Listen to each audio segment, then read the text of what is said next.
Now, this is our Lebanese fattoush salad. So, Daniela, I know you have a few tips.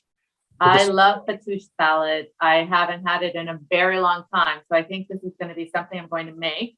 And I love how you thought about incorporating St. Patrick's Day as well and using a really green soup. So to me, I would call this recipe a powerhouse of health protective nutrients. That's how powerful it is. So it also makes moving towards a plant-based diet that is rich in fiber and whole grains, which we already talked about does help lower the risk of several cancers, including colon cancer, much easier. So, many times people will talk about flavor. There isn't any flavor, but my goodness, the recipes you provided us today will change how you look at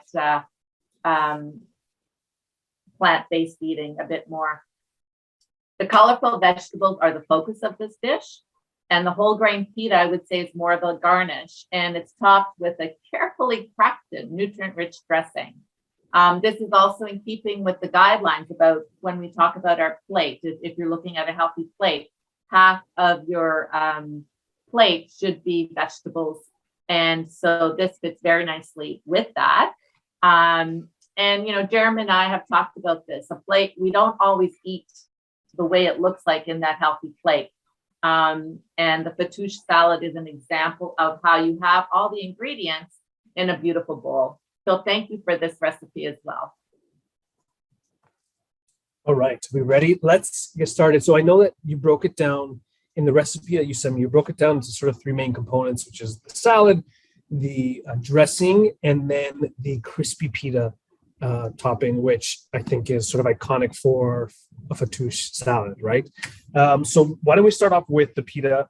I did make some in advance, not as nice as yours in the pictures that you sent me, but why don't you help us guide through? So I have half a piece left. Now this is just like a whole wheat pita. This is the 2-layer one, correct? Yeah. And that's the one you're looking for. Now, do we leave it whole or do you open it up? Usually we open it up when it's the whole, the full circle. But okay. Why it didn't work with you? Because here, when you find it in the shops, it's dry. Yes, it wasn't as when it's freshly baked. It's easy to roll it and it will be more. It's okay. You can even cut it into squares and toast it. All right. So if it is easy to open it up, and then you're going to do a thin layer. Maybe I'll try with. Let's see if it'll roll with maybe the 2 layers. Now you're adding a little bit of olive oil, right? Brushing with olive oil. Yeah. Okay. And then, so I'll brush this on top. This is my brush. It's a fork. This is what we're going to do today. Okay, and then we're adding some seasoning, and this is, again, very traditional. This is sumac, right? Now, sumac, if you could tell us a little bit more about it, it's a berry, correct? Yep. It's dried? Yeah, it's berry, it looks like a grape, bunch, but it goes upward. The point is up on the tree, and the seeds are like the size of lentil. And this is what sumac is the coating of the seed. So when we grind it, it's just a very thin outer layer, and the seed is like a lentil. We throw the stone.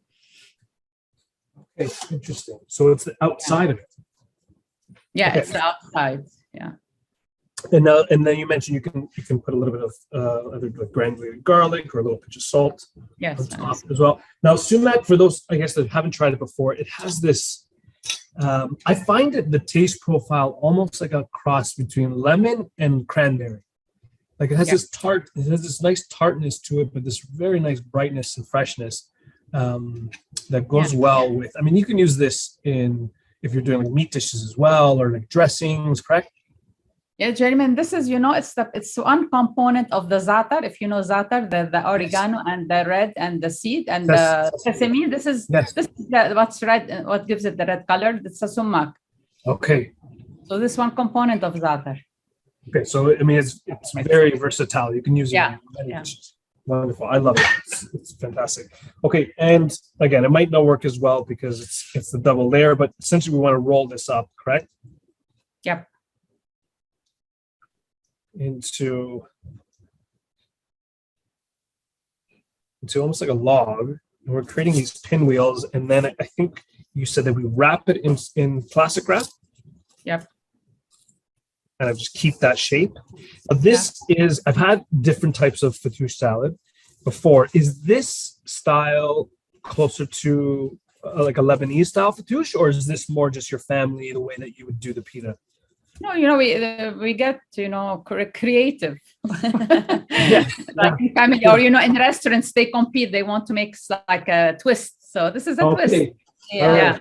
But the traditional one would just be simple squares of pita. Yes. Or usually, so they used to toast, my parents, the whole loaf and then just break it, Yeah. randomly over the fattoush. So. Okay, so this is just a variation of it. Yeah. So I guess there's an option, but you can just, like you said, you can just do it whole or into squares as well. And then just toast it, I guess, in the oven until it's nice and crispy, which we've done over here. This is like, I guess probably one of my favorite parts of the fattoush salad. I love that crunch. I love that texture it provides. So really, really great. Okay, so that's the topping. That's the first part done. I'll put that aside. And for the ingredients. Jeremy, I wonder if you'd want to show the package quickly for people who may not be familiar with that type of pita, and also take the opportunity. Oh, Adonis. Okay. Yeah. So this is I think I mentioned it to Maria and Suha that I got it from Adonis, but there's probably better. I don't know if there's better places or better types that you would suggest. Yeah, no. So Adonis is like one of the main like Lebanese supermarkets, so you can find a lot of Lebanese ingredients there. I guess this is their like supermarket brand, so it works. Yeah. And so all the other ingredients like sumac can also be found in Adonis. You'll later see for the dressing for the salad, the pomegranate syrup, that can also be found there. So just for these ingredients in specific, Adonis is a good place to find. We're lucky here in Montreal, in Canada, and in general. Yes. There's a lot of Lebanese, so everything is very readily available in most places. Okay, so that's good to know. So so for those that don't know, we're located in Canada. Danielle and I are in Ontario. Maria and Suha, so you're in Quebec, then you're in Montreal. All right, so we have access. We're not sponsored by Adonis, but it is. No, I know. I'm sorry. I forgot about that.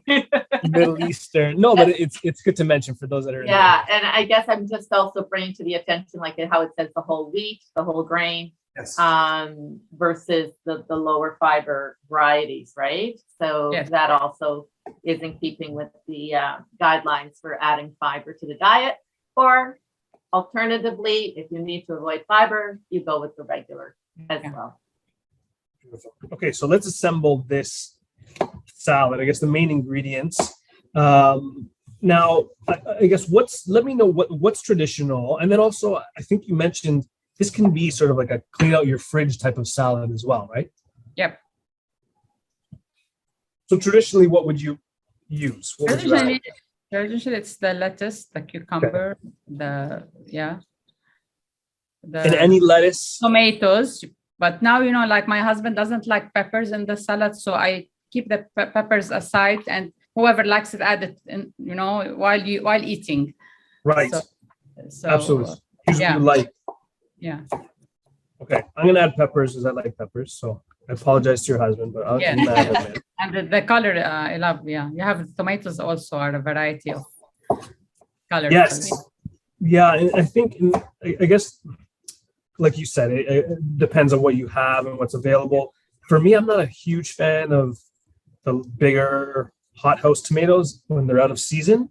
Yes. So when it's, we're still in those winter months, I like the cherry tomatoes. Yep. Yes, you're right. I do find them a little bit tastier.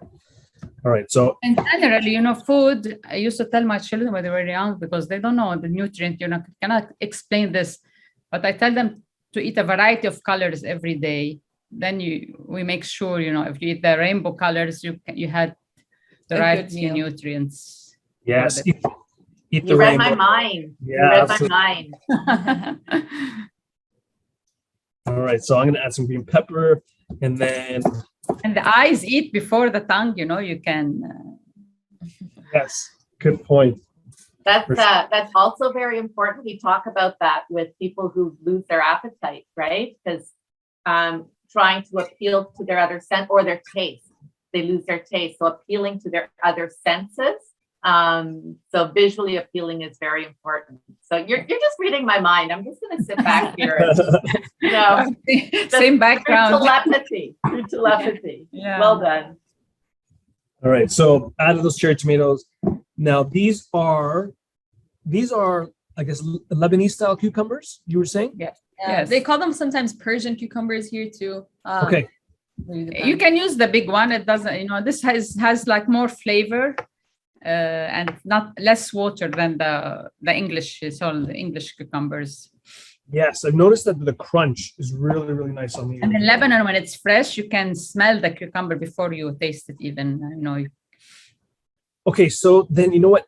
Maybe you can help me explain the pickles, because I've seen I don't know if it's Lebanese or just Middle Eastern style pickles, and they're a very unique shape. Is it these that they're using? No, that is like wild cucumber, but it's not what it's called in Arabic. It has a name. We only grow it. It cannot be grown like in what's called the greenhouses. Okay. They're only grown in summer, and they have like ridges, the lines. They're like a mix between, I think, squash and cucumber. I don't know, it's not squash, but it's called wild cucumber. And if you want, yeah, and that's the pickled. I don't know if they get it fresh here. I've never seen them fresh in Canada.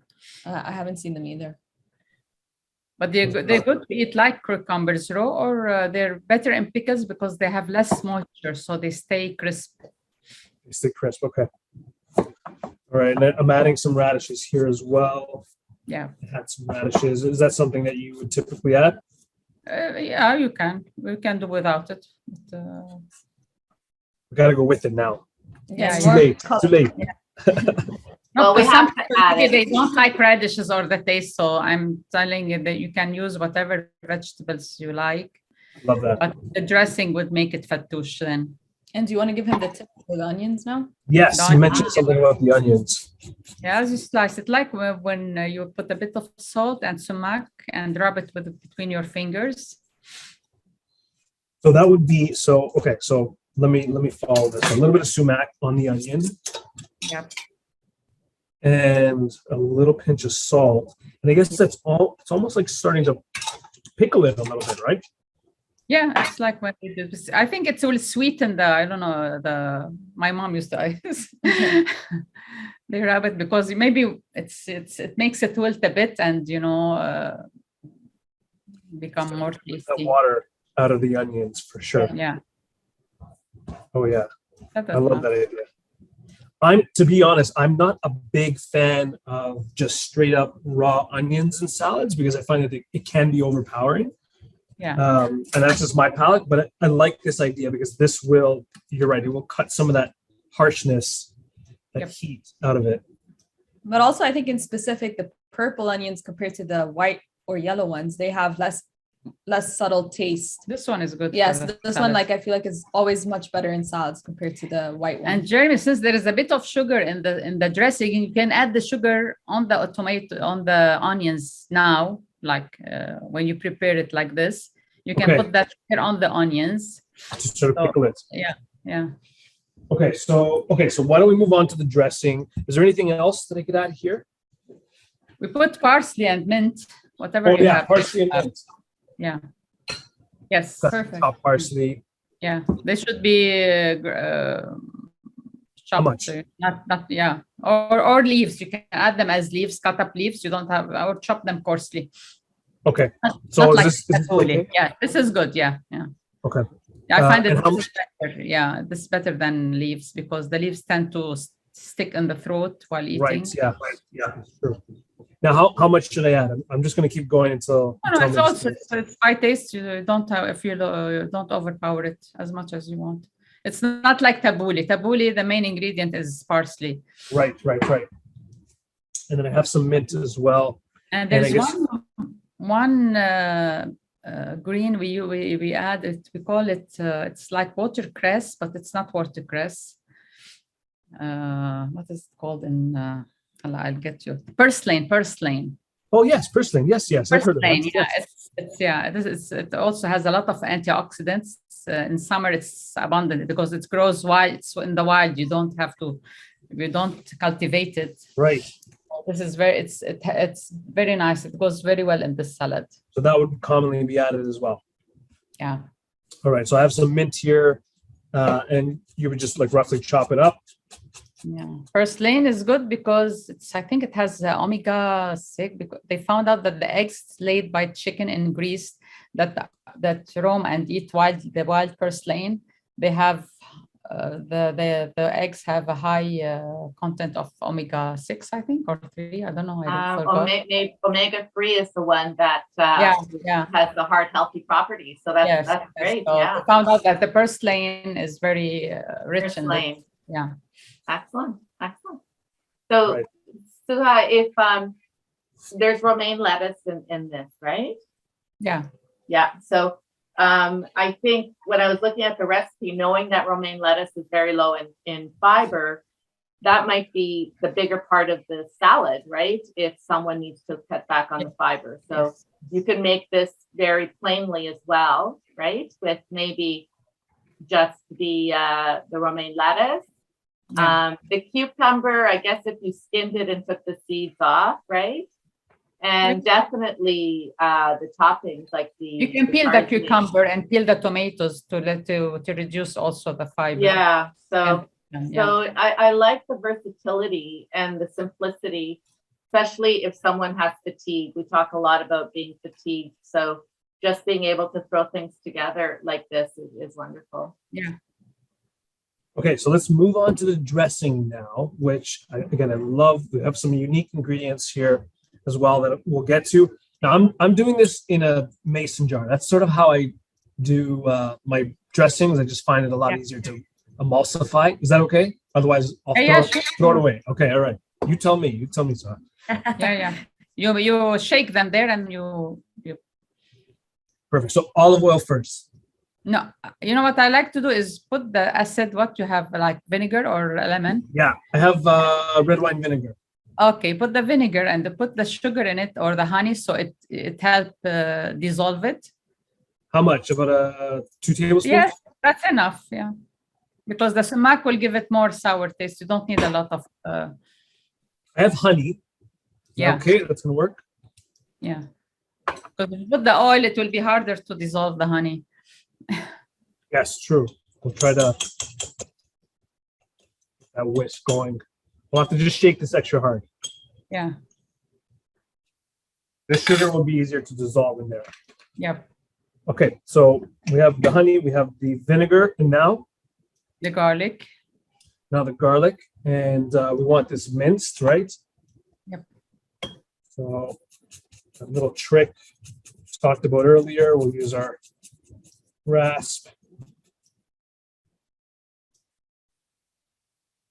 Have that minced garlic underneath. Okay. Okay, salt. You have a salt. Some Yes. salt. Salt.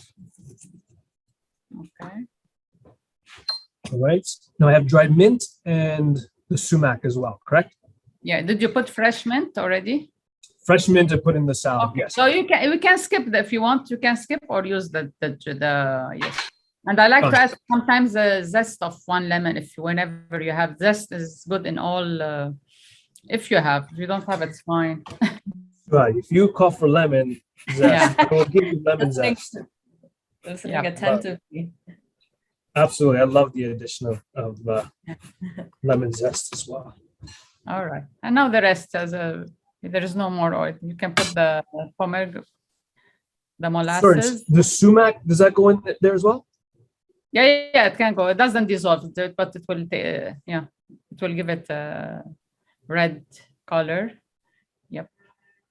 Beautiful. Okay, and then now the pomegranate molasses, and you shake it, and then you add. Yeah, shake it before you add the oil. So we make sure Oh, okay. everything. What this one? Yeah. This first. Okay, so tell us a little bit about this, because this is going to be a pretty unique ingredient for most people. Yep. Is pomegranate molasses. And how much am I adding? Like 1 tablespoon. You eyeball it. It's the juice of fresh pomegranate seeds. They squeeze it, they strain it like in bags of cloth bags, and then they put it and they reduce it on very low heat until it becomes like a syrup. Now this is again, it has obviously that tartness from the pomegranate. It has that sweetness, like you said. It's almost like a molasses consistency, which is beautiful in a dressing like this. This can be found, I guess, like we mentioned before, at Adonis or any Middle Eastern grocery store. Now, you also mentioned Amazon. You can probably find it as well if you don't have access to. I think it's just a lot easier now to find more, a variety of different ingredients through online, which is great. Now, if you can't find pomegranate molasses, what can be substituted? As we say, zest, lemon Zest, zest. okay. Balsamic, a little bit of balsamic, because balsamic is like also sweet sour taste. Right, okay. Yeah. All right, so that's a good option, I guess. So if you can't find the pomegranate molasses, that balsamic would have that little bit of sweetness, tartness going on. And when you buy a bottle, people don't cook usually. We do a lot. We use every month I use 1 bottle, but it's not only for fattoush. You can make like grilled potatoes and then, dissolve some pomegranate and put garlic and then put it on top. You can add it to meat to make a mince. And it won't go bad. So you can have it for a year or more maybe. Yeah. So don't be afraid to not use it and have it go bad. Love that. All right. Until my arm falls off. Only 500 ml bottles, so it's not a big quantity. Yeah, they're small. They're small bottles. Small. Okay, so we're shaking it up to dissolve, I guess, those main ingredients first, right? Yes. And then we're gonna add the olive oil. Yes.